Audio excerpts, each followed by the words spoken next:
এটা কি বলো তো? হ্যাঁ হ্যাঁ, ঠিক ধরেছ, কচুরলতি। অনেকে বলে কচুরলতি খেলে নাকি গলা চুলকায়। আমি বলি এই কচুরলতি যদি সঠিক পদ্ধতিতে রান্না করা যায় তাহলে এক থালা ভাত নিমেষেই উড়ে যাবে। তার জন্য প্রথমে কচুরলতিটাকে গায়ে যে ছালটা থাকে খুব সহজভাবেই কিন্তু উঠে আসে এবং খুব সুন্দরভাবে তাকে ছাড়িয়ে নিতে হবে। এরপরে হালকা উষ্ণ গরম জল করে তার মধ্যে একটু ভাপিয়ে নিতে হবে নুন দিয়ে। ভাপিয়ে জলটা কিন্তু ফেলে দিতে হবে।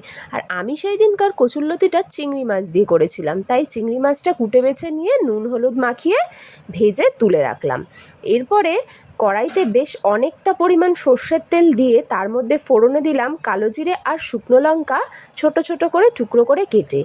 তারপর বেশ অনেকটা পরিমাণে পেঁয়াজ আর রসুন কুচি দিয়ে নাড়তে থাকলাম। যখন একটু বাদামি হয়ে আসলো, সিদ্ধ করে রাখা কচুরলতিটা কিন্তু দিয়ে দিলাম।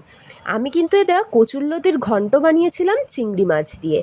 তারপরে যেহেতু কচুরলতিটা অলরেডি সিদ্ধ করা, তাই জন্য খুব বেশি নাড়াচাড়ার দরকার নেই। ওপর থেকে নুন হলুদ পরিমাণ মতো মিষ্টি দিয়ে খুব ভালো করে আর একটুখানি লঙ্কার গুঁড়ো দিয়েছিলাম। নাড়িয়ে চাড়িয়ে চিংড়ি মাছ দিয়ে দাও, ব্যাস কচুরলতি কিন্তু একদম রেডি।